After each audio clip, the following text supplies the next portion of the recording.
Tinfoil hat. Oh, what the fuck are you guys even talking about? Global controls will have to be imposed, and a world governing body will be created to enforce them. Welcome to Tinfoil Hat. We go deep, homeboy. Aaron, open your mind.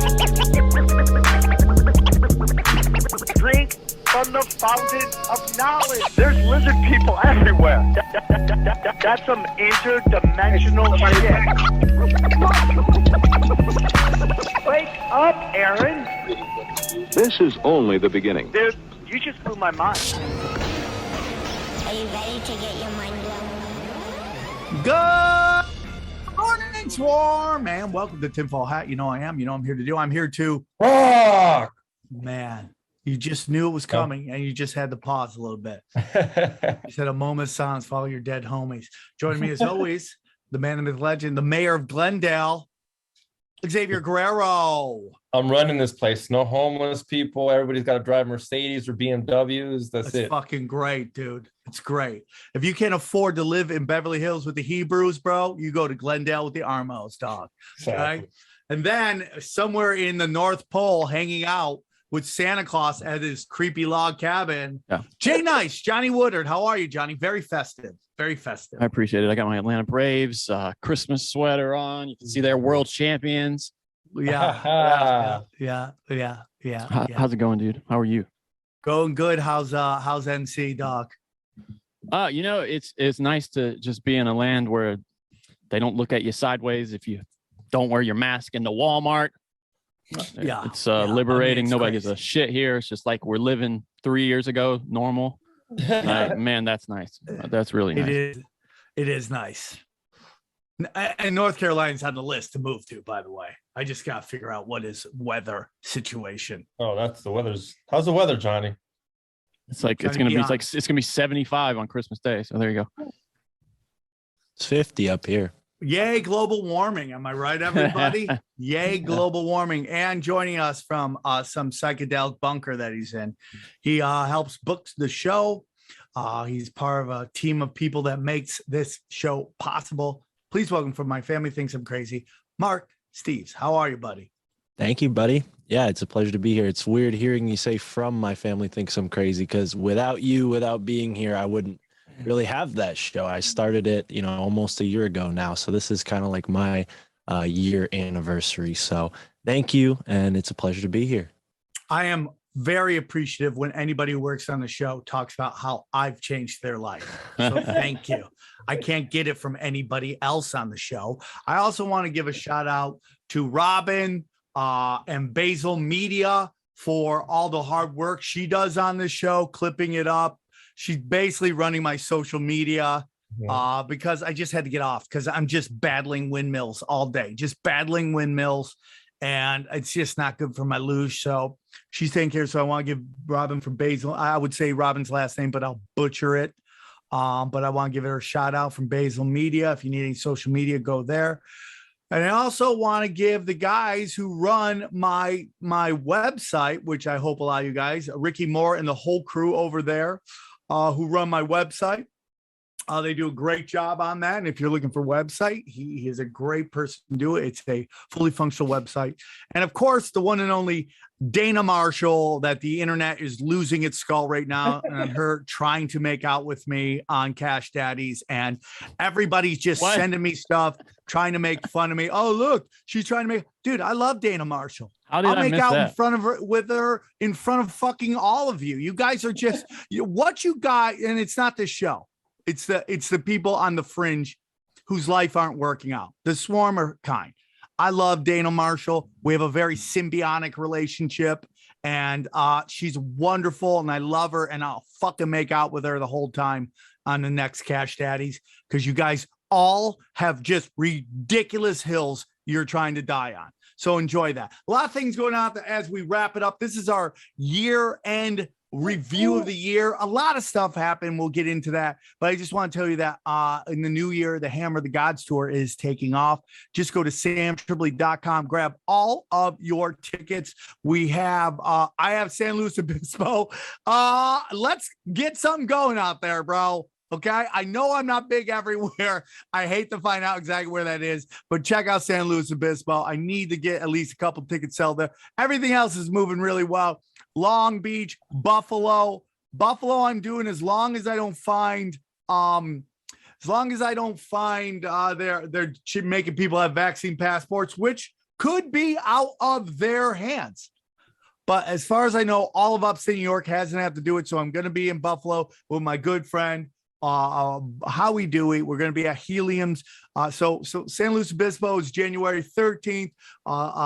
Buffalo's January 20th through the 22nd. And then the final shows of January, the Tinfoil Hat Comedy Show will be live in Harvell's. That's Friday, January 28th, 2 shows. Stand-up comedy show followed by the Swarm Tank with Xavier Guerrero, Jay Nice, Eddie Bravo, and everyone's favorite Off the Grid will be there. And then the next night we do it again. We will be live what is that? What if that was the porn you were looking at right now? Wouldn't you be weirded out right now? That I'm going to be live in Bakersfield again at the Well doing another show. So go to samtripoli.com.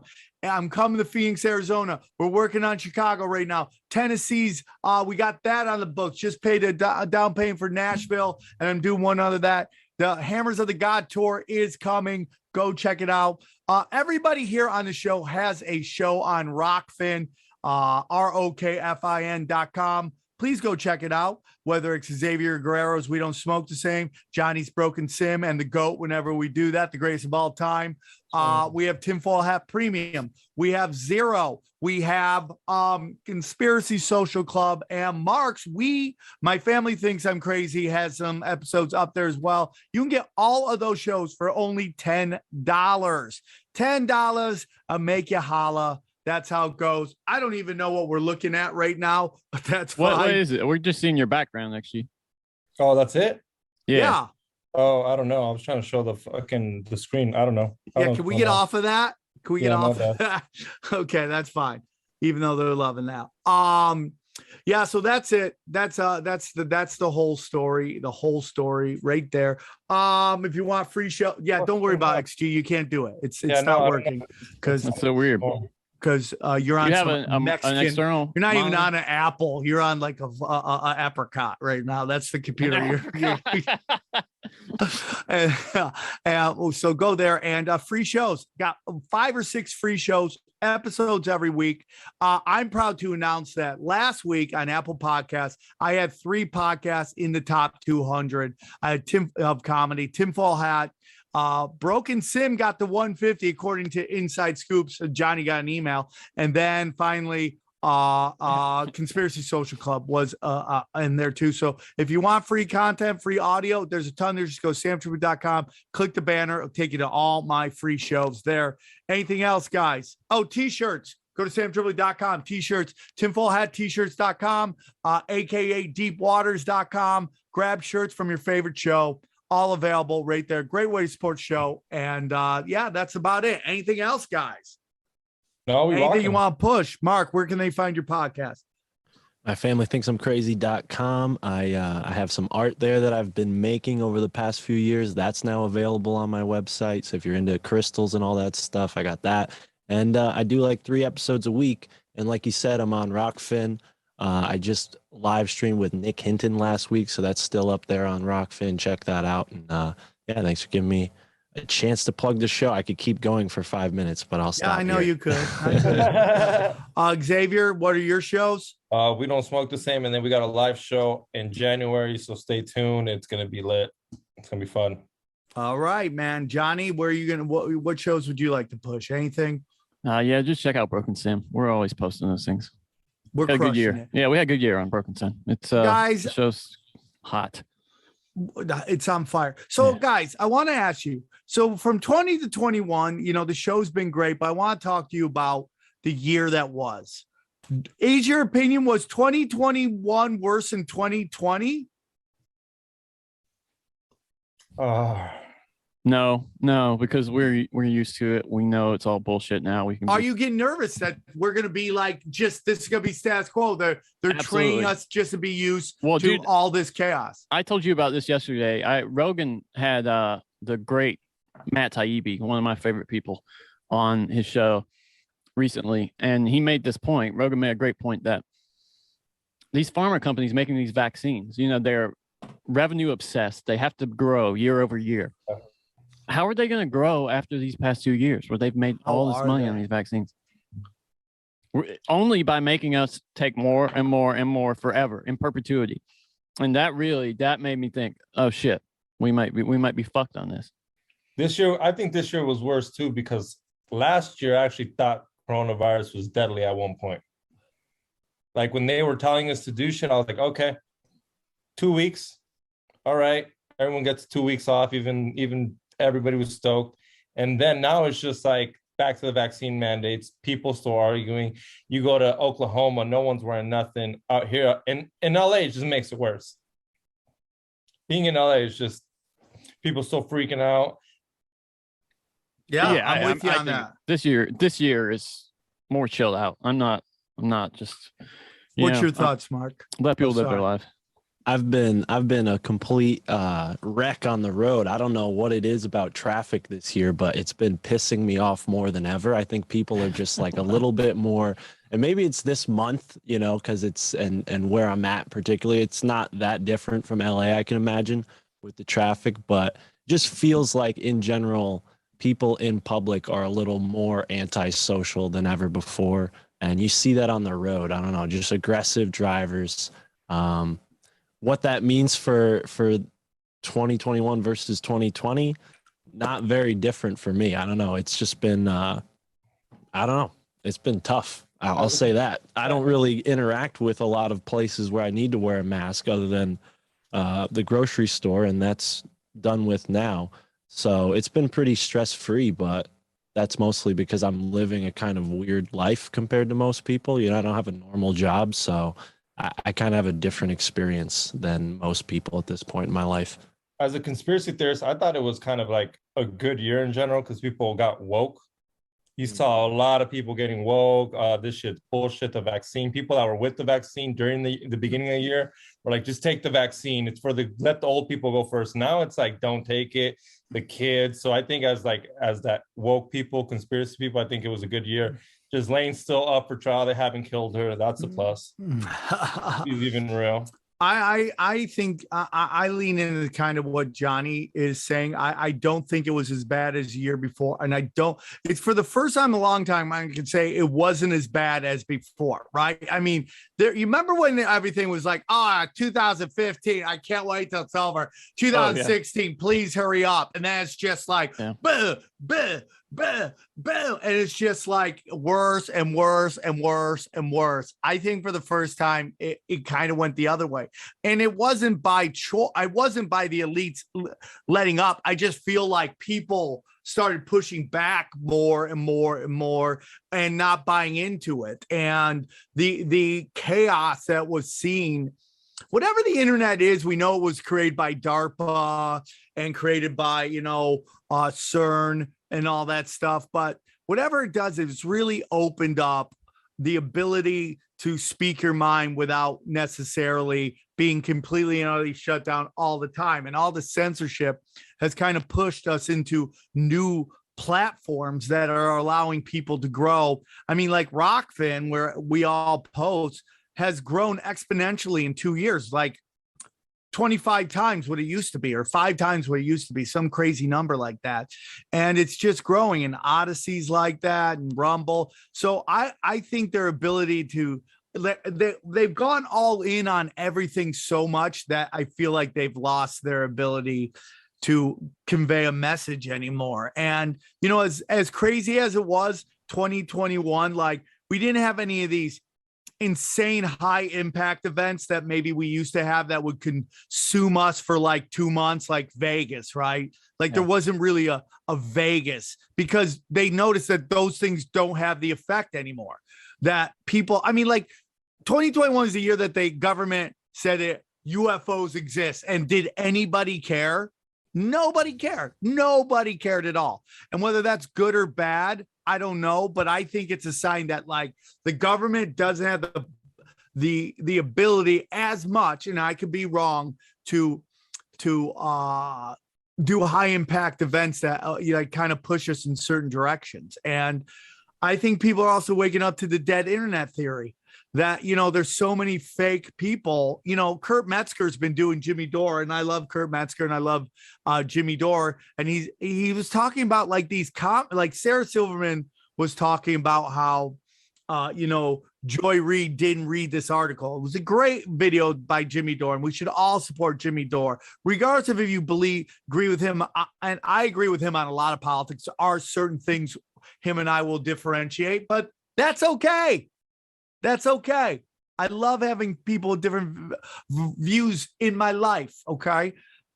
We don't necessarily believe in Medicare for all. Not that I don't believe, like I'm going through a lot of medical stuff right now with my super heavy legs. Okay. And right. You're finding out what health insurance is really about, but is that worse than what veterans are going through with the VA?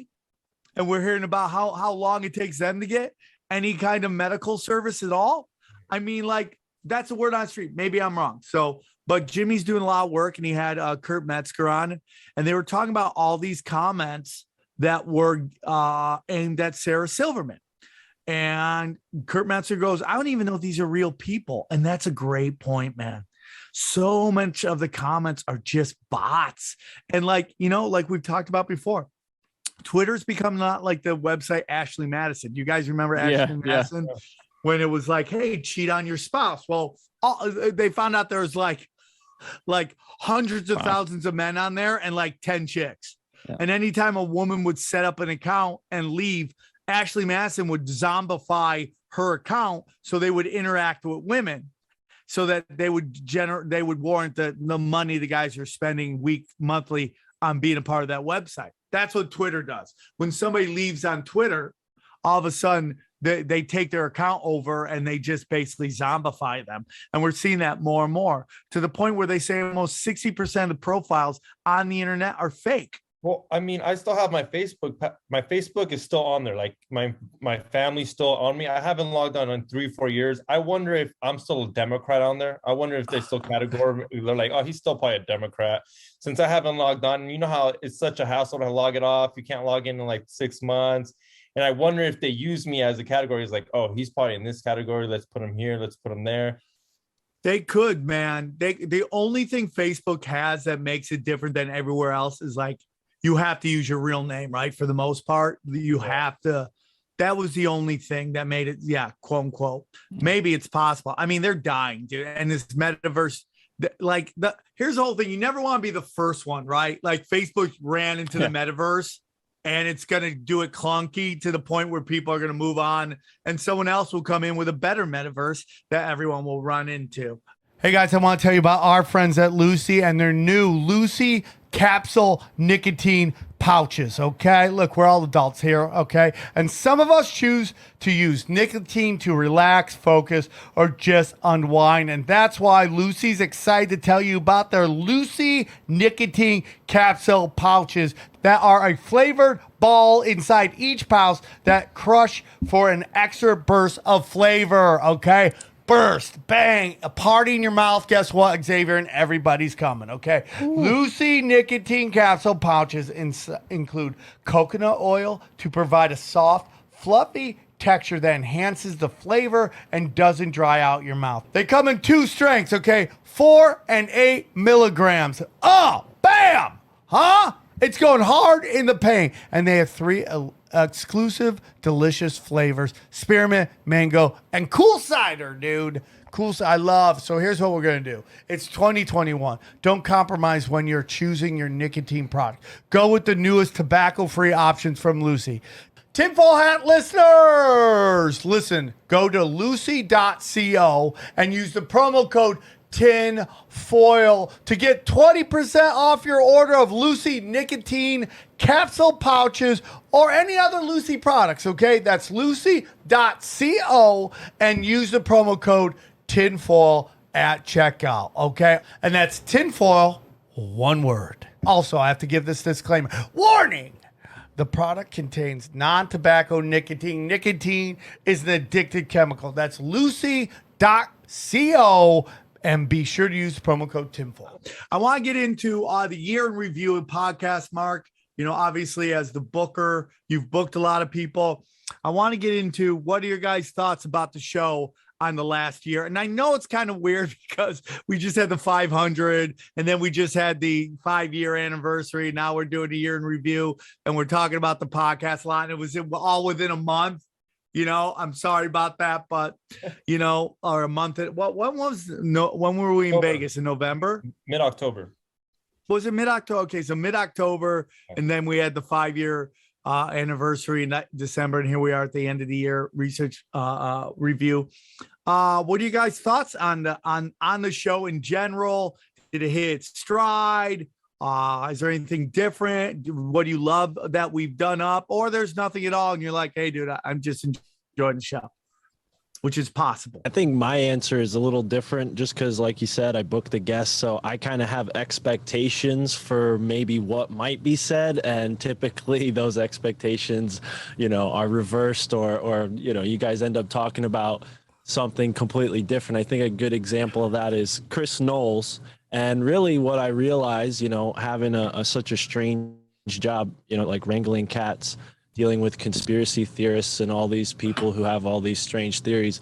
You know, a guy like Chris Knowles is a great example because it doesn't matter what the outline is. It doesn't matter what the rubric is. The guy, you know, he's just living that life. And no matter what the conversation, you know, entails, where it goes, it's going to be interesting. So yeah, it's been really fun. And it's been an honor to be able to, you know, present a lot of really smart people who I think are really intelligent to the show. A couple of interviews, you know, definitely fell flat. You know, I expected it to be a banger and it ended up not being a banger. And I'm not going to point out obviously which episodes those are, but I think people maybe have, you know, their instincts on what's what. But yeah, it's been a really fun time, man. I really appreciate it, and I think naturally I'm just biased to like every episode, honestly, because I'm picking. But the best ones for me are when you find somebody and like bangers, or when like a Only Conspiracies episode goes and makes it to the, you know, the main feed, to the Tinfoil Hat feed, like the Cliff High episode. You know, when that happens, that's usually pretty special for me because it you know. It's just, yeah. So basically, Sam, he booked the perfect guest, and you failed as an interviewer. Like 20% of the time, it was you know, it's very interesting. I never know how the interview's gonna go, and even when we're done with it, we're like, I don't know how that was, and then we get the response, and it's always super positive. It's very weird, man. It's like you're dealing with outlaws, obviously, and asking them to do a basically talking points. It's like I could talk for an hour by myself. Obviously, I've been told that 1,000 times about the show. It's like, let the other people talk. I get it. Okay. I'm just trying to connect dots here. But the reason you do that is like in case you need to corral them into having something to talk about. And it's very hard for when somebody's like, I don't want to give talking points. And I'm like, that can go really well, or that can go really bad. You know, when we had Black Guns Matter on, that went really well. He was a guy who could talk forever and he didn't want to get talking about. We've had some people that don't want to do talking points. And then we're just like, what are we fucking doing? I'm going to be honest with you, man.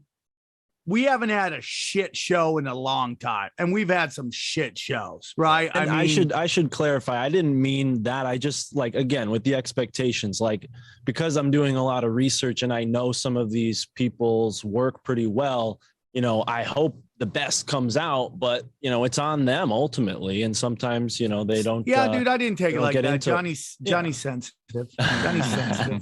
I'm okay with it, dude. Either way, listen, there's always some magic that happens no matter what. That's the best part.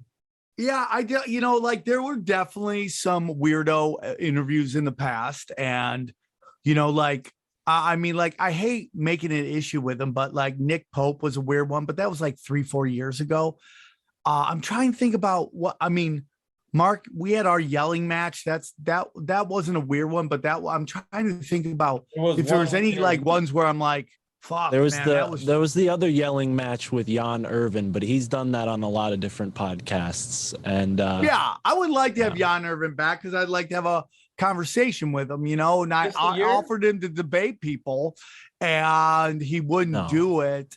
It's very interesting, dude, the whole thing and what this show represents.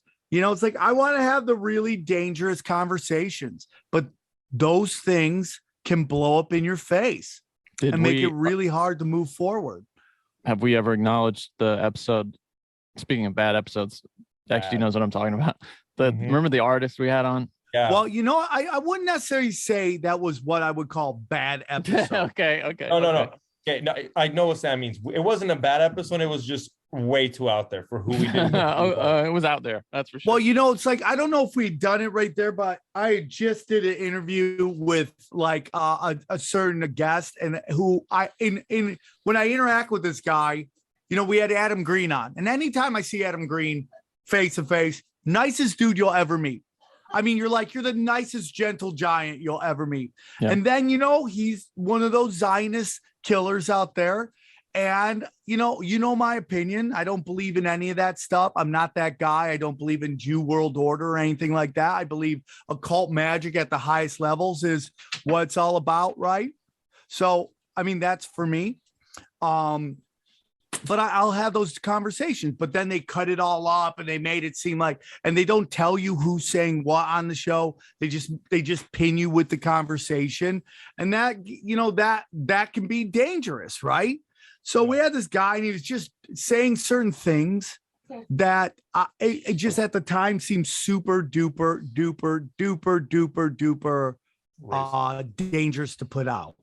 And he recently contacted me through some some texts. He had my number and he sent me some of his guerrilla street art, he calls it. And it was great.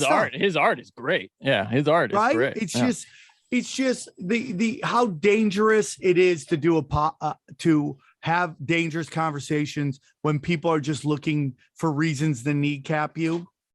Yeah. Right? They take everything out of context and all that stuff. But this is the show to do it on, and I tried to do it. And so we haven't had a really crazy one in a long time. You know which one I thought was going to be a little crazier, and you guys worked it out, and it went perfectly, was Owen Benjamin. I, for some reason, was like, it either can go good or it can go bad. It went great, but I was willing to be like, damn, there might be some arguing or some fuck yous, but it went great. Now I agree. I totally agree with that. I you guys may disagree, but I thought the episode this year where we had the founder of Astronism, Kamitan, on might qualify as a bit of a stinker. Well, first of all, sorry, something was going on in the thing when you were talking about Owen Benjamin. So I just want to say I love the conversation. I'll have the conversation. I would have Owen on. I'm trying to figure out doing something with him in Idaho. I'll have the conversations. We'll have everybody on. That's the show. Yeah, I was just saying that it was one of those episodes where I thought it could go either really good or really bad because there was a little tension there. And I was like, holy shit. Because when I found out Owen Benjamin was, I was like, oh, it's either going to go bad or a couple fuck yous. But it went great. And that was one of the ones where I thought it could have been a crazy one. Now back to the Astro guy. Astronism. Yeah. Astronism, who started his own religion when he was 17 years old. Kamitan. What's his name? Kamitan. Here's my belief on that. Here's my belief on that whole thing. And it gets into just life in general. And that is, I love talking to older guests. The older the guest, I always feel the better the conversation. And it does not mean that young people don't know. We've had some great young guests on, like the Canadian witch and stuff like that. She was wonderful to talk to. Yes, she was. Yeah. So it's not that it's a universal thing, but experience is a giant part of everything. And that's why if you take a look at like what pop culture is basically like young people know everything. They have the best takes. And the truth is the only thing young people are good for is having sex with. Okay. Outside of that, they have zero experience in life. And they don't know how the world works. Did he have Micah Did he have Micah Dank's book on his little shelf there? Did you see that? No, I did. Sorry. Maybe Hold he on. does. I don't know. And I don't hate the kid, but and I asked him something like, how do you know this is real if you haven't experienced? Well, you could say that about a lot of is that No. really it? It looks like it, but no. That's Same so cover. funny. But this kid started this religion about the stars and space, and he's just trying to create his own religion. And it's just such a weird thing to me. Well, and he commissioned these art pieces that are so clearly inspired by art of L. Ron Hubbard. There are many similar paintings of L. Ron Hubbard, which Well- just immediately makes me suspicious. But That reminds me of the conversation you guys had with Joseph Flatley, which was definitely one that I had, expected to go a certain way, because I have that book that cult leader, wrote the whole cult around. And the book is so strange. Like the fact that it was written in the 1800s. If I handed you this book, it's called the Urantia book, you'd be like, there's no way somebody wrote this in the 1800s. It just seems too much like a sci-fi novel. But yeah, it's weird. These, spiritual, Was that L. Ron space Hubbard cults. with an afro? Go back to that. Yeah, it is. What was I that? don't know. Hold on. Go back to that picture, dude. L. Ron Hubbard. What is L. Ron Hubbard That's doing? El Ron Hoyembe. Yeah. It's a sticker. It's a sticker. It says "Turn that poop into wine." That's what it says. El Ron Hoyembe. No idea what's happening. But, What hey, a is kid going like on that- with that? But a kid like that in like the 1800s or 1900s could start his own religion, because that's how that starts. Yeah, because there's no Google. Yeah, that kid that kid could have been great 50 years ago, 100 years ago, before the internet. He could have been like, look at this. Well, it also comes down again, like I'm not here to say anything negative about him, because to each their own, but it's like when I don't know his background, but based on just my experiences in life, I would say he's probably comes from middle or upper class. Would you agree on that? If you had to guess. Komitan, often ascribed the title of Komitan the Contemplator, is the founder of the organized philosophy of astronomism and the leading scholar and establisher of the astronic tradition of religions. Now, I got that from his website. Just FYI. Now, my favorite thing is what is he? He is a we'll read that again. Komitan the Contemplator. By the way, if you He's go a to my contemplator? website, you'll find I'm called Big Dick Johnny. So if you go to johnnywoodard.com, if you Dude, go to there's Komitan.com, nothing better than contemplator. What are you? I'm a Komitan the contemplator. Let's not forget frying lasagna rainbow flying lizard lasagna. That was a great episode. Flying Yeah. lasagna lady. Yeah, Yeah. she was Aurora. excellent. She was excellent. I hope she's okay. It seemed like she was going through something. But here's the thing, man. In the chaos of what seems to be her energy, she was right about a lot of stuff, right? I'm like, she nailed a lot of stuff that was going on. So it's like, it's all a part of that. So I hope she's okay. I really enjoyed her interview. She's a lot of just good energy. I And she had was her on my hot, too, so that podcast, helped. and I had her on my podcast, and she showed us the flying rainbow lasagna dance, and it like, in all seriousness, it was kind of like capoeira, like doing the break dancing, and like you wouldn't think like you could learn martial arts from a dance. Same way you might learn spirituality from Aurora's dance. So it's a little out there, but I mean, Jesus, is the tinfoil hat show, right? Yeah, this is where all the wild things roam, man. This is where you know what, man, as I'm not, I'm the show is part of the truth community. We love them, the Unwanted, all the other people doing great work, but I don't want to stay in the super serious all the time. I love that we go into the weird and the crazy and, a very Art Bell coast to coast feel for it. And, Art Bell wasn't a huge influence on me, but as everybody started saying, it sounded like, it had an Art Bell vibe.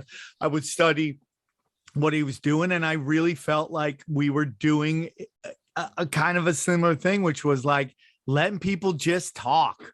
Let them talk for an hour, get their point across, and that was the day one, what I did with Eddie Bravo. And I love it. That's what I love about the show. What was your just favorite? the opposite, right? Of what you find on TV. Everybody on TV, it's one guy. He can barely get a word out before someone says, job. So you gotta let me talk for a second here. You're way wrong, And I think it stands out by contrast. I think that's why the show does so well, because it's just different. Even when you think I'm talking too much, I am allowing people to talk. That's what I kind of do in my show.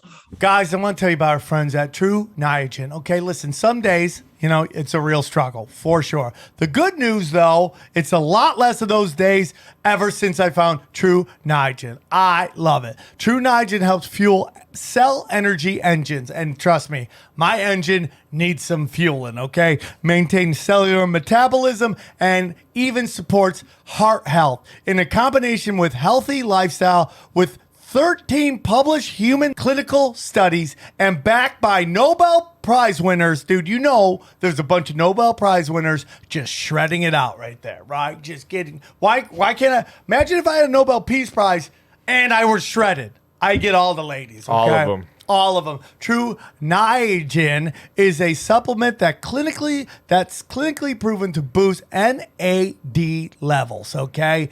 The essentially coenzym, COENZYME, how do you say that? Coenzym. Coenzyme, I like that. Required for cellular energy repair. Since taking True Niagen, I have more resilience and it helps my muscle recovery, okay? I have more zest for life and more vitality. You want to add more vitality to your life?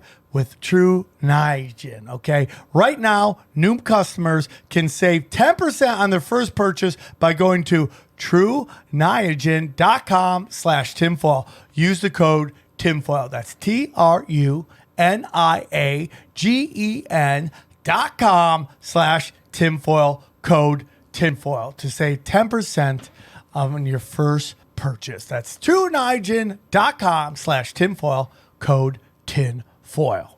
These statements have not been evaluated by the Food and Drug Administration. This product is not intended to diagnose, treat, cure, or prevent disease. Favorite moment of the show, everybody, of the year. Favorite moment of the year, everybody. Xavier, you go first. Hands down, episode 500. I've never seen so many people that loved each other, that were there for tinfoil, that it was just a vibe. Even after, like everyone knows, after the show, we all hung out for 3-4 hours at this regular ass bar that no one gave a fuck. And at the Hooters restaurant that had an owl. We looked like a cult. Yeah. That was my favorite part of the year. It really showed, like, the venue was great. The people were great. People came out in this, like we call them, the swarm pulled up. Roll out. Pulled up. Roll out. Johnny, what was your favorite moment besides the Braves winning the World Series? Yeah, that's it. I was gonna say 502, but you can. That's a given. If you think back, there are a couple of favorite moments. I'm not gonna put these guys under favorite guests because they probably weren't, as far as the subject matter, my favorite subjects. But we had Tommy Chong on the podcast this year, dude. Come on. That was, how cool is that? That was great. Hamilton Morris, a guy I'm a big fan of. I thought that was a great moment having him on too. Yeah, those two guys especially Tommy Chong. I grew up watching that guy. His comedy made me laugh a lot as a kid. So that was pretty special for me. I think that was one of my favorite moments for sure. Behind the 500, like XG said, that was incredible. Mark, what was your favorite moment of my show? Well, I'm glad to know that, because that means a lot to me, Johnny. I'm glad I could make that happen. I just, that thought came to me randomly. Like, I wonder if Tommy Chong would be a good guest on the show. And, that's how a lot of this stuff happens. And it's, again, I'm so grateful to be doing this because it is such an odd thing, and it's cool, and it's totally what I was meant to be doing. And my funniest / favorite moment was episode 416, when you called Mike Wan Michael Swan, and then it led in perfectly to my mistake, because I'm not perfect either. I fuck up too. And like, sometimes there's things that happen with guests where, one day they're going to be on the show and then maybe Sam has to do something. We got to switch it. So sometimes it can get a little jumbled. And, you know, in that jumble, some magic happens. And Mike is brilliant in the way he describes that kind of magic with the synchronicities and all that. So he kind of laid it out, and that was a good foray into the episode. And then after that, I reached out to Mike and I was like, dude, that was great. You know, blah, blah, blah. We connected. He was on my show, and now him and I do a show together. So that was my favorite moment. A little, you know, selfish, but it ended up with a new show that I do. So that wasn't as bad as Dave Avocado that I called David Wolf. I called Dave Avocado. Yeah. No, David Hungry. Did I call him David Hungry? Yeah. Remember that? That was, and then he's like, what? David Hungry? I'm like, whoa, dude, give me a moment to like clean this up, bro. Cause I had Hungry like the wolf. there are a couple we even cut out too, as I recall, a couple of false starts where maybe Johnny, Sam was like, you know what? you- Just cut that out, dude. We'll do Johnny, it you again. don't give away the secrets to the magic, bro. Don't do it. Yes, I am fully retarded. I flunked first grade, and It's not I'm that, doing the though. best I can. You poor mouth yourself, but really what it is your mind is always a step ahead of your mouth. Your mind is into the next sentence that you're going to be saying, and your mouth is just catching, like just spitting out words, you know. And that's what happens with the names. It's always, because even the Hungry thing was you like reading something else, right? Yes, I was reading the name I have in my phone. What it is, guys, is when I was in fourth grade, I was reading out loud. I said the word devil instead of devil, and I hate reading out loud. So I'm reading somebody's name. I get super panicky, and I'm weird, and I'm a very flawed human being, and I'm trying to do the best I can. I mean, like, how many people in the first flunk first grade that's in the top 100 in comedy? Most of them aren't. Thank you. So I've gone pretty far for flunking first grade. I don't know Mrs. Mann.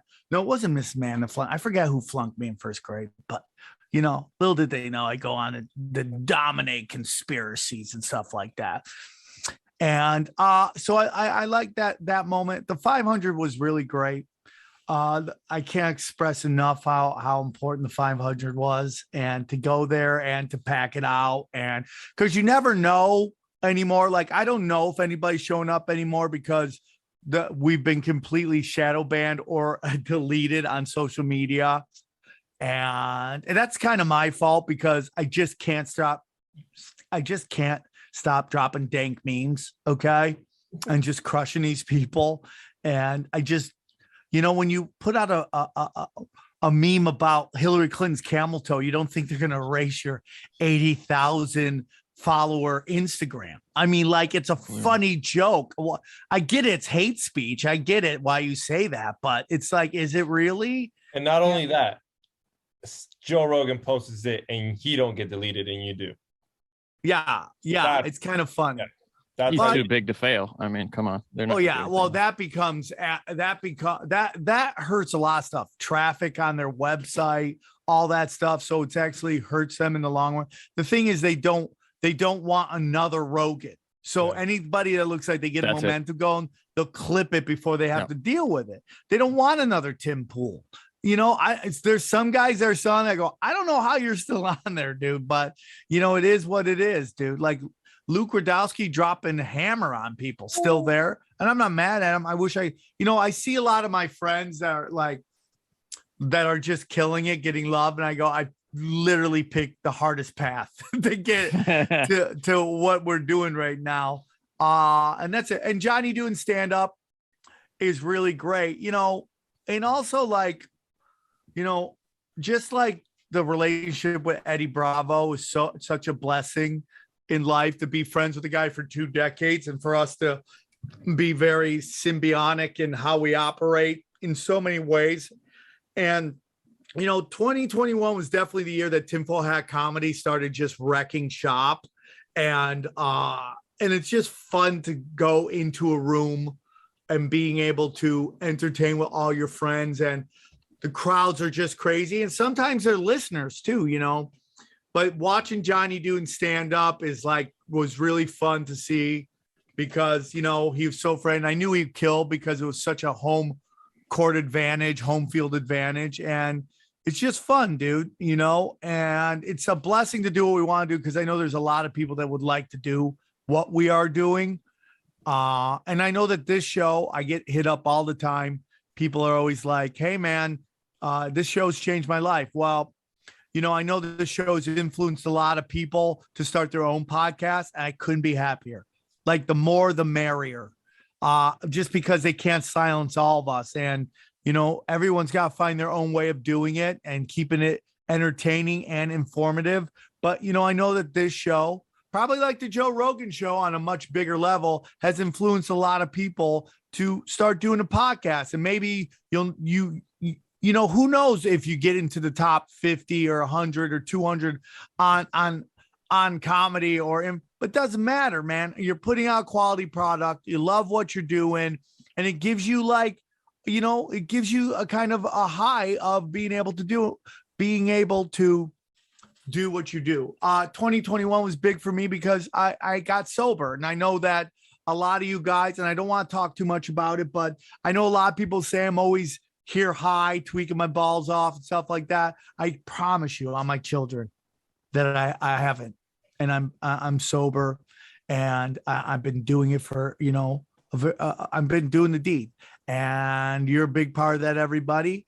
Helping me just start to get out of my own way and stop shooting myself on my foot. I show up here all the time sober, and I just don't want, way in the back, man. There were some times it was a little shaky, but I'm telling you, 2021, nothing but just, you know, good vibes, clear head, kicking ass. And you were a giant part of that. So those are the year in review that I really loved.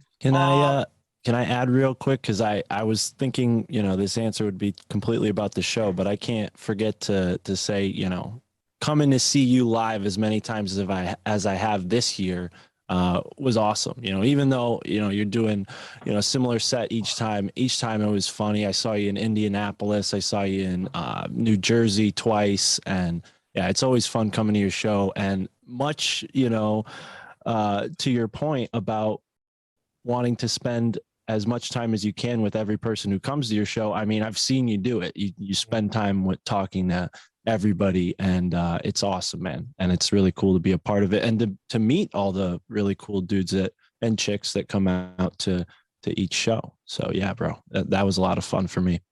Thank you, bro. And I appreciate that. And, you know, we're getting close to getting ready to do another special down the line. Dude, I got to show you guys one thing. The artwork for I'm about to release it. If I don't, this one record label wants to put out my album, but if they don't move forward, I'm going to put it out myself. Dude, look how for Nose Lives Matter, look how badass the artwork is. Okay, there we go. It's because it's Texas. It got the Texas star. Mm-hmm. Yeah, dude. So that's sick, about to drop.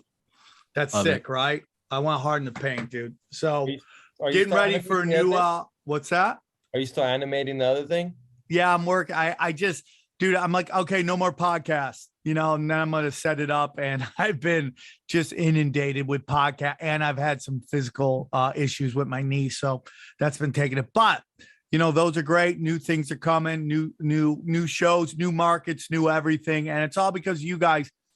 And I think this show can go on forever. I really do, because the world is so interesting and it's just growing. And, you know, we're not going to stay on the New World Order every time. We're going to move into the weird realms of gematria and weird Bigfoot. And like, that's what I love to do. Like, I love the serious conversations that are super necessary, but I also like the fun conversations that are a good escape from just the constant bombardment trying to steal your loosh. Who's your favorite guest, guys? Who was your favorite guest? For me, it's got to be Hamilton Morris. That was great. Watching him on Vice as a kid, thinking Vice was the shit. Then he shows up, tells you all That's about where we started. Right. Go on, sorry. And it was just dope how he came on here and he talked the same way I talk, super scientific. I didn't know half the shit he was saying. I came in with one intelligent fucking question and he answered it. And that was one of my, it was just great to have him on, watching him on TV and on Vice, and then for him to come on the show and just talk to us about whatever the fuck we wanted to. And then and then the best part was that he gave us the codes to all the videos. So I would watch them before they were even released on Vice. So to me, I felt like exclusive. And then I gave it to some of my friends, allegedly. I was like, here, watch this shit before it's released. But that was great to have Hamilton Morris on. It was wild. XG. I love that. What? What do you what? That was a big one. He for was me, too. XG shared the Hamilton gave us screeners of his TV show, and XG said he was sharing the password with all his friends. Such a scumbag. I was. You want to talk about fuck ups, Matt? How about the opening to that show where I asked him about how cool is it to be a professional drug addict? You could And you not guys have are asked just him a like, worse question. what, dude? 'Cause Why are you he's so doing not that guy? Yeah, he's so not that guy. He's really against that whole being portrayed as like a druggie kind of thing. My favorite guest is probably I really, because of just how significant it was, Owen Benjamin is up there for sure. I really, and this is a recent one, and it's maybe recency bias, although I did look back all the way to the beginning of the year. I thought Ken Ami was great. We had him on a couple of weeks ago, and I was really, that guy impressed me. I hope we have him on again. But yeah, Owen Benjamin probably is up there. A couple other names, Conspiracy Kyle, who did the Star Wars thing. I love Star Wars. Brian Bledsoe, again, it's always going to be on the list. Yeah, and Hamilton Morris, of course.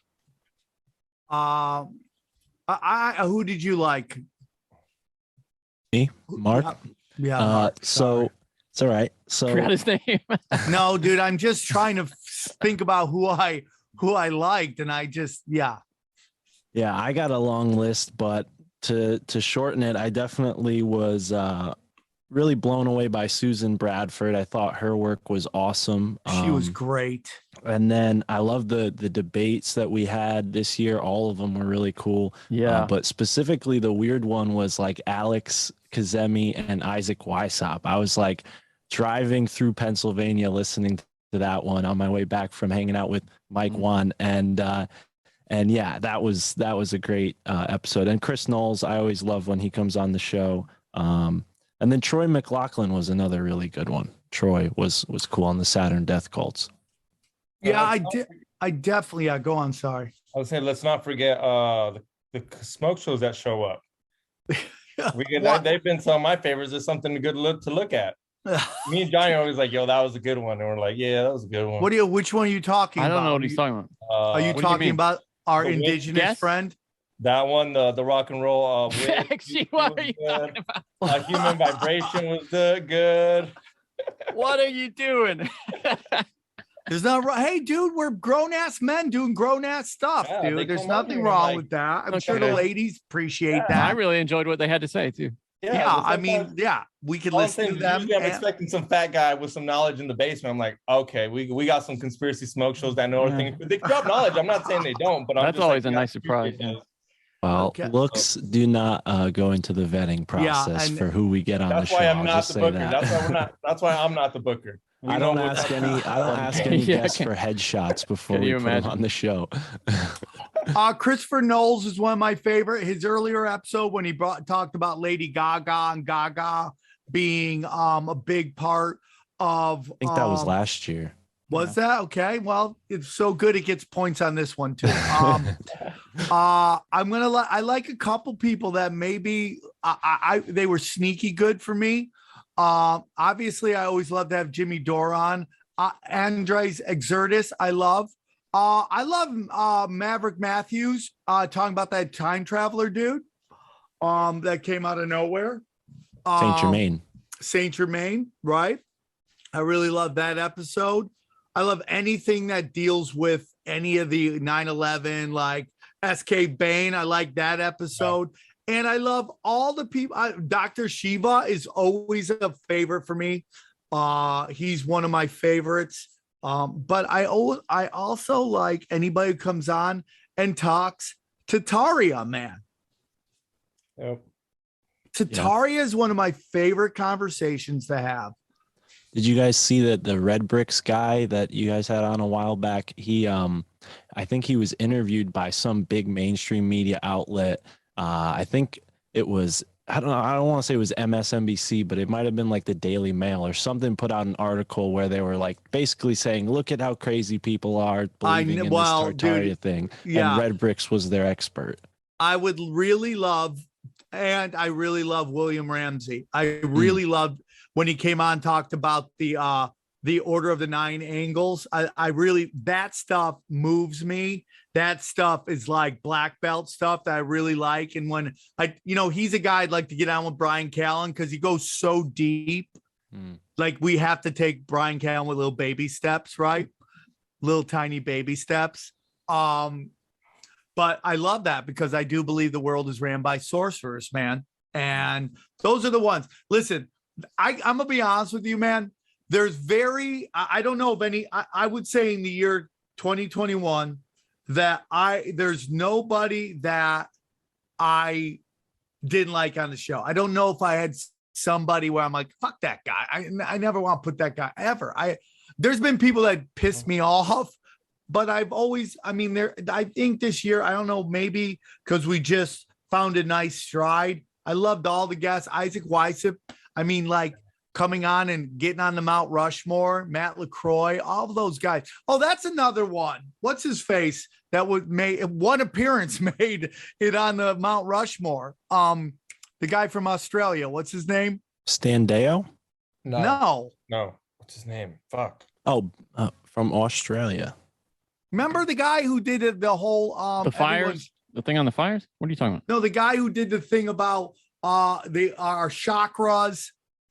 Who was on the Mount Santos Rushmore? Bonacci? Yes. Santos Bonacci was great too. That was a great one. He was last year. Okay. He was great. What is your favorite conspiracy, guys? Of all your conspiracies, what is your favorite conspiracy? All right. So my newest one, I have to say, and I used to hate it, especially because if you go back, the first person that tried to explain it just didn't do a good job, was Tartaria. I used to hate it, but then when me and Sam went to Oklahoma, and then you threw in the World Fairs in there, I was like, okay, there's been some other shit here before. What's his name? Howdy. What's his name? Howdy Mikowski. Yeah, he's one of the best guests as well. So Tartaria has been it's becoming one of my favorites. And the reason I got to give it credit, because I thought it was so fucking stupid. Red bricks and this stupid shit. But then the more you look into it, in Oklahoma, went to Oklahoma, and the buildings are under the ground. And you're like, wait, why is there a window at the bottom of the building? And it just opens more up. So it's been one of my new favorite ones. And usually maybe it was a guest. Maybe it was the first. I love Red bricks. I'm not good for him. Thank you for coming on. He'd never done a podcast, I don't think, before. And he's like, hold on, look at this. And I was like, okay, dude, we get it. We're moving on. I like it. I will tell you that I think most of our Tartaria friends are on the spectrum a little bit, but that's okay. That's okay. All are welcomed in the dojo of truth. Johnny, what's your favorite? That's tough for me because there's just such a long list. I wrote down, but you guys just addressed it, the Count of Saint Germain with Maverick Matthews. I thought that was a good one. I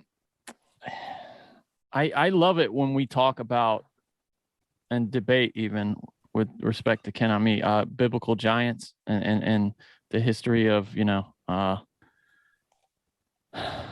unique species, let's say, of humans and history. I love that shit. To me, it touches all the right notes for me. Those are up there. Of course I like anything that gets back to simulation theory. I mean, we have another podcast based on the premise, but anything that touches on that I enjoy too. But from this year, it seemed, because we kept hitting on that, right? The giants. It was the Nephilim. It's something we just kept touching on, and I really like those. I like those podcasts. Johnny, how long have you been on the show now? Shit, dude, I don't know. 2 years? 2 years. Has it opened your eyes to anything? What things that I didn't know about? Maybe that you weren't into as much. Like, are you the same conspiracy theorist level that you were before you came on the show? Honest talk. I don't think I'm any more or less open-minded, but I know about way more for sure. Like, I have more. I mean, Johnny, of course. Do you want to take the blue pill and go back? No. It's I mean, it's it's like, you see all those people. Well, shit. I was gonna use the Matrix as an example, but there's that one guy who does choose to go back, doesn't he? So yeah, no, I wouldn't go back. Of course not. Of course not. You just can't. Yeah. You can't. You can't choose. I would never choose to be ignorant, even if it's something bad. I would never choose that. All right. I gotta give it up to Johnny. Johnny's been trying to go to Skywalker Ranch, trying to go with Ryan Bloodstone. Like he's trying to figure out what's really going Yeah, on. actually, Ryan, I think he texted me. I gotta text that guy back. He was asking me if I was gonna be around for Christmas. Yeah, you will be, bro. You will be. I am because I do want to I would love to get us out there, like you said, to Skinwalker and to Ryan Bloodstone got a lot of votes for guest Mount Rushmore. He was definitely one they talked about. Bledsoe's great. He's got his new podcast, Bledsoe Said So. It's such a good name. That is a great name. Who's your favorite guest, Mark, that you booked? Didn't we just do the favorite guests? Did I? Oh no! What's your favorite conspiracy? Sorry.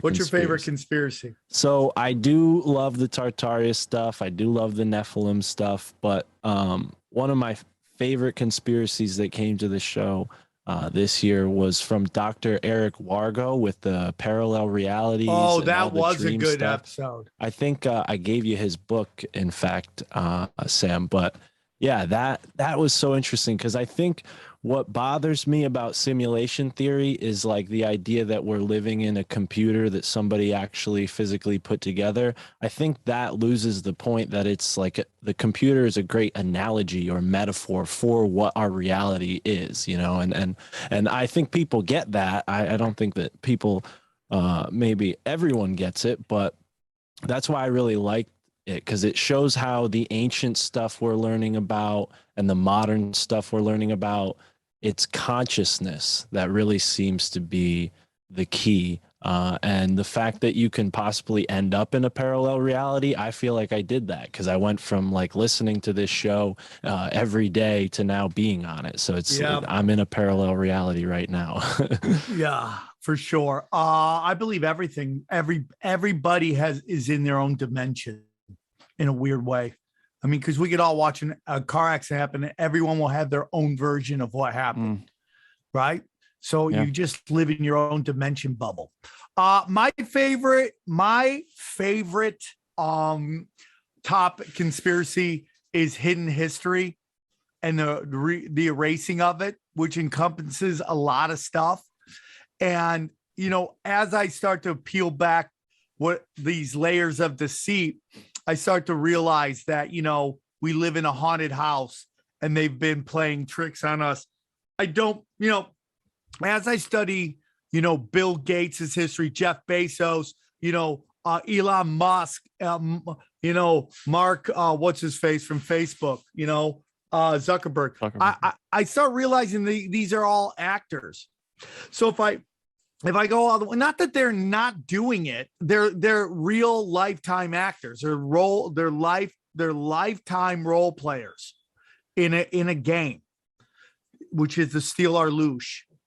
Okay, so then I go rewind all the way back to Mayor Rothschild and the story we're told about him. Like you just start looking at it, you're like, oh, this is just some Paul Bunyan shit that they're trying to convince us that this guy was so smart at 14. He was taking over this investment firm and he was running everything. You're like, no, dude, that dude was placed there and a story was told about him and it's all and then it gets into like the pyramids and who really was in the pyramids. Oh, they found all these mummies in the pyramids? No, they didn't. They never found a mummy in a pyramid, which lets you know everything is just a giant lie to disconnect you from God and seeing how special you are. And that to me is the most uplifting thing I've ever learned. And that's really helped me in my journey in my life and helped me get sober. That's a big part of that as well. What is the weirdest conspiracy you believe in? And what is the one conspiracy you will not buy into? Let's start with Johnny Xavier. Going first all the time, cherry picking the good stuff. I can tell you, first of all, what I'm definitely not buying into is anything Larry Gator said, pretty much. I wrote that guy off. Also, it just has to come up because of the crazy year we had. But this, and a guest didn't present this, so I'm not taking a shot at a guest here. But this JFK Jr. thing was so dumb, dude. Him coming back to life, JFK Jr. zombie appearing in Dallas or whatever. And I think if you're really putting your energy into that, you're falling for a trick. I really do. But let me ask you something, Johnny. What was more ridiculous in your humble opinion? Go on. Q or Russian collusion?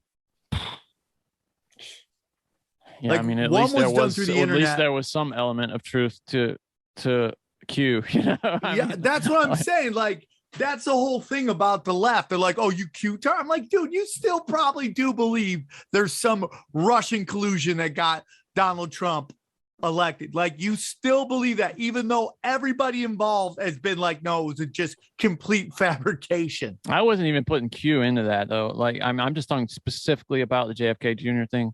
That specifically, I think is it's almost designed to lead people astray or to make them look silly and to waste their energy. I truly believe that, and I'm sorry to say it. Favorite, I don't know. I mean, I always say simulation theory just because it's a blast, but my favorite. But no, not favorite. You already did favorite. What's the weirdest one? You're like, where you're like, you almost don't even want to tell people you like. Shit, you're like, dude, that's a weird. I know it's a weird one, bro. I know it's a weird one, but I mean, what is weird? My scale for weird. Now, that's one thing that has changed on this show is my scale for like my barometer for what's weird. It's just, I mean, it's jacked, dude. It's just been doing gangbangs of crazy theories. What? I love that. I don't know, man. What is? I mean, tell me what's weird on here. Most of the my weirdest one is dinosaurs. I don't think dinosaurs existed. Respect, bro. Respect. When I tell that to people, they're it's like the new flat earth. They're like, okay, get the fuck out of here. I see them at the museum. I've seen T-Rex, and I'm like, they're not supposed to have feathers, and they never growl like a fucking lion. Chickens don't do that. So those are the ones that, first of all, people to me are like, I'm scared to tell people that chickens. I respect that, dude. Dinosaurs weren't real. That one's I really respect that, bro.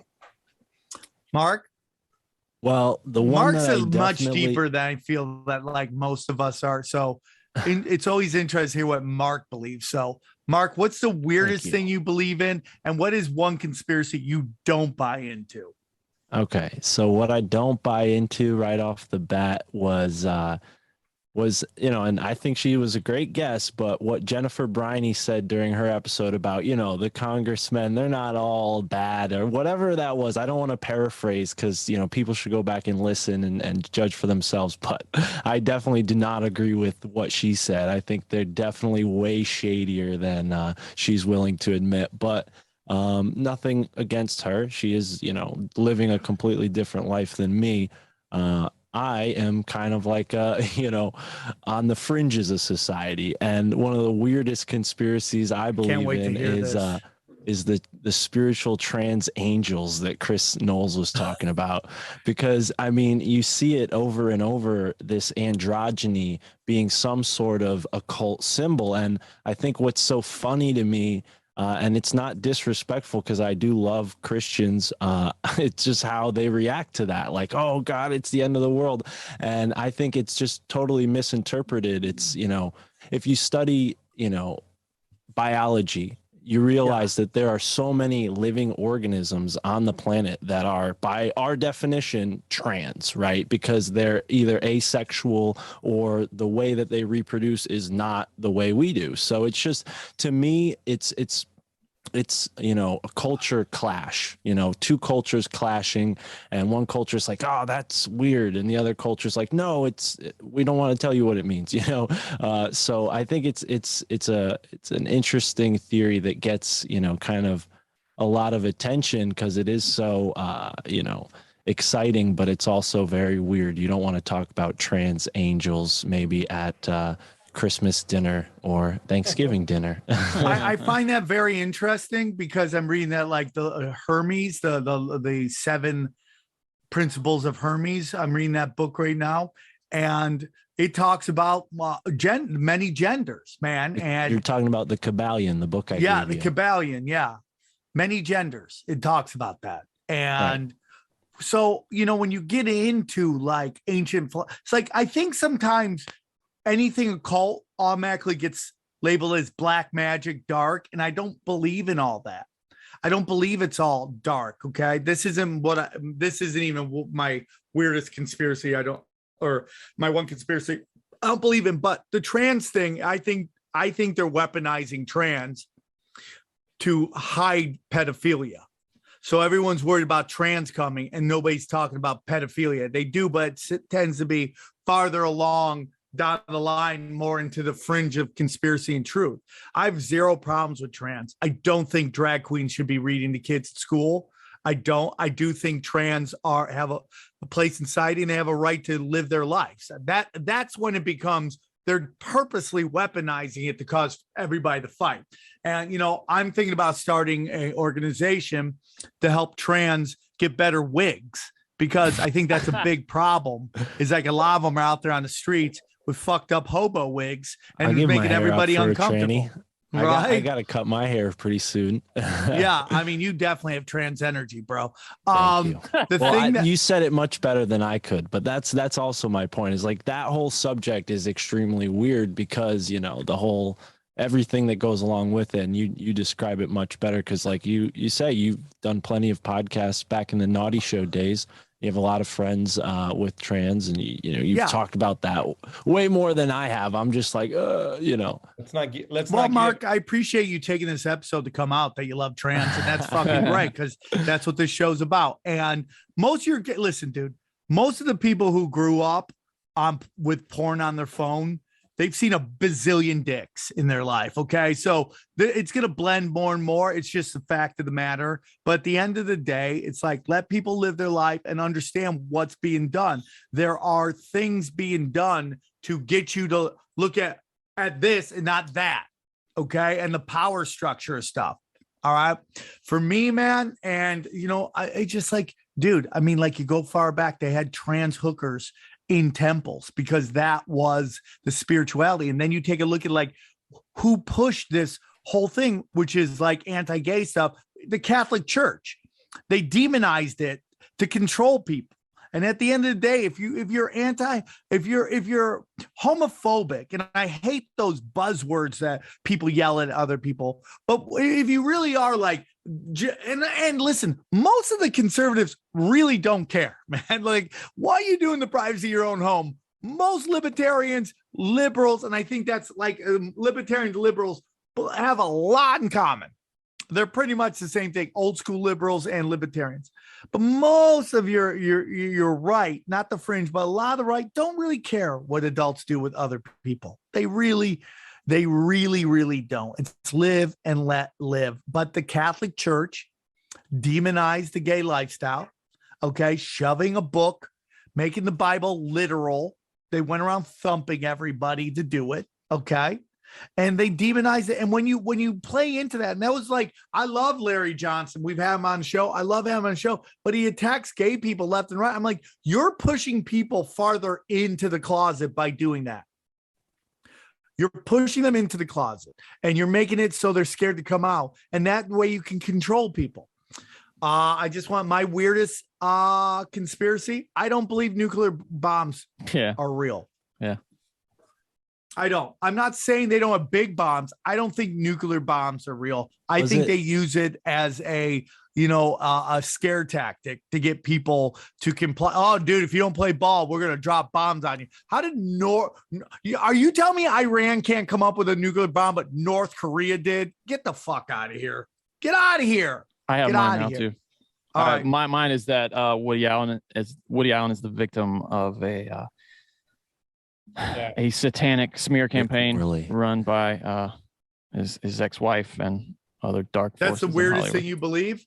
Yeah. To most people, think about most people especially after this year, that HBO doc, if you go to them and say you think Woody Allen is the victim of anything, they're gonna look at you like you're an insane person. And yeah, that probably is the weirdest thing I believe, that Woody Allen is innocent. Thanks, Rick Worley. Good episode. Thanks, dude. Yeah, I mean, Johnny, you got me to look into it. You know, I just Who are you going to It's believe? very interesting, dude, when Rosemary's you listen Baby? to more and more about her and the things she's done. But then like what I hated when he told us that was it just makes all of HBO shit kind of boot. Like you got to really like look into it other than just believe everything that goes on. And it was already that way. That campus rape documentary was made by the same people. Complete bullshit. Yeah, HBO's lost its way, man. Yeah. It's lost its way. Bring back boxing. They lost, dude. It's gone completely woke, and it's hot garbage, bro. And the Game of Thrones was the end of an era there. Yeah. Now they can't get it back. It was, when it ended, Sam, it was after Game of Thrones when that Confederate show was about, they announced that Confederate show was that the guys who created Game of Thrones were going to make, which was an alternate reality show where they were going to highlight the problems in our own society and racism and shit like that. And just because it had an alternate history where the Confederates won, people were like, oh, this is like racist pornography. People are just going to be jerking it to this. And they canceled that show before they even got a chance to make it. Oh, but and Sex that and to the me, City's back. Sex it and was the over. City's back. Yeah, great. And they got like, that. They already have a guy canceled on that show. Yeah, the guy they killed. And yeah, I mean, they're just canceling people left and right, and these stupid bitches and that's not all women, by the way. There's a lot of women are pushing back on this, but the ones that are into it are just like they're just angry at their lives, and they just want blood. They want to blame somebody. And the notion that a man like what are they saying about Jeff Garland? He hugged too long. Yeah, Is that literally what's going on there? He hugs too long, and you kicked him off his own show. I mean, how ridiculous is that?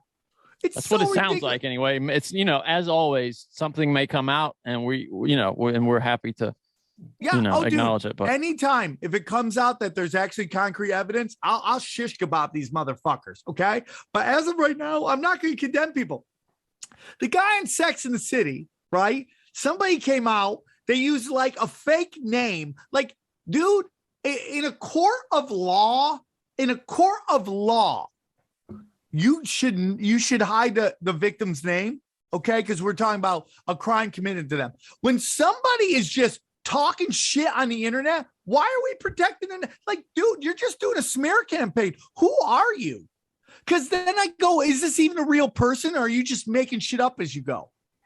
That used to be a tenet of journalism, dude, is that you would try as hard as you possibly could to get people on the record. And if you didn't have anybody on the record, you almost certainly weren't going to go with the story. And now you see so often people giving sources anonymity, people quoting source or using information on background, which is you're really not supposed to do. They're supposed to give you something on background that you can try to actually source after that. And it's causes so much. Even going back to Iraq, where you had these newspapers bending over to support that war on total bullshit. I mean, just phony nonsense. And journalism is dead, man. It's over. At least the mainstream journalism, anyway. I mean, independent journalists are saving us all, I think. But let me just. So here we go. We're coming to the end of this, and I want to see what your guys' thoughts are for the rest of the year. For 2022, what do you guys think is going to happen in the show? What would you like to see on the show? What are your thoughts for the future? Does anybody get kicked off? Do I go on a rage and fire anybody? go on. Actually, I think we for sure end up in another state. If not, I'm going to be over Sam talking about it. I think this show might have a chance of going to another state. So that'll be dope if it happens. Another studio, different vibe. So that'll be fun. And then I think we're. Are you going to go if we go to another state, Xavier? Are Mexicans allowed in that state? You've been picking some weird states lately. I'm like, how many are allowed? All right, we'll see, dude. I would love for you to come and just start a Mexican village wherever we are. But I think the show's going to have a good turn. We definitely are going to have Eddie Bravo on more on, at least before we leave, because that's one thing I hear people, Eddie Bravo needs to come more on. So we're going to work on that. But I think the show's I think we're going to have a lot to talk about on the show. Trump running? Is he not running? Is Biden going to be there? Kamala Harris? Like, we got things are going to come up that we're going to be talking on for a long time. So I think the show's going to be doing good. I think the world's going to be crazy with the whole them trying to just politically. I think the world's going to be crazy. COVID's still coming on, the lockdowns. I think people are going to end up with some vaccine side effects that they didn't know, and we're going to take a big W without being happy about it. Obviously, we want nothing to happen to no one, but when it happens, we're kind of like, we told you so. But I think the world's going to be as weird as it is now. All right. Mark, would you like to go? Sure. I definitely, if you guys move to another state, I hope I could join you. I plan on being there. I'll protect you, XG. I don't know if they accept dirty hippies wherever you guys go, but I'll fit in. We'll make it happen. But I hope the show keeps growing. Obviously, it's doing so well already, and I hope I keep bringing the best guests to the show and keep blowing your guys' minds and giving the swarm bangers. And I mean, for me, again, it's a little hard to say because I am kind of on the back end making the show happen. I'll say, we got some pretty awesome guests lined up for January already. Jay Dyer's coming back on the show to talk about his new book, so I'm excited for that. And this really awesome guy who I had on my show, and I think it was the first interview he's ever done. I found his book. His name's Peter Shampoo. And the reason why I really like his work is because he's talking about us getting in touch with the sacred, landscape and the stones and all of these different megaliths that are here in America that are pretty much, some of them are known about, really well known, but a lot of them are ignored. And I've even found some in my state, which is a pretty small state. You wouldn't imagine there'd be megaliths here, but it's pretty profound stuff. And I think what's cool about his message, it's kind of in tune with Cliff High's message, and it comes from totally different angles, because I doubt Peter's using, web bots and computers, like Cliff High did.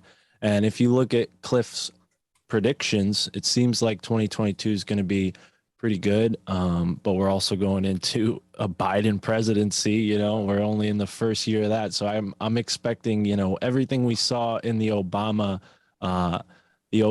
era coming back. Maybe some school problems, maybe some false flags and things like that. So I don't want to see that, obviously, but that's what I'm expecting from this presidency.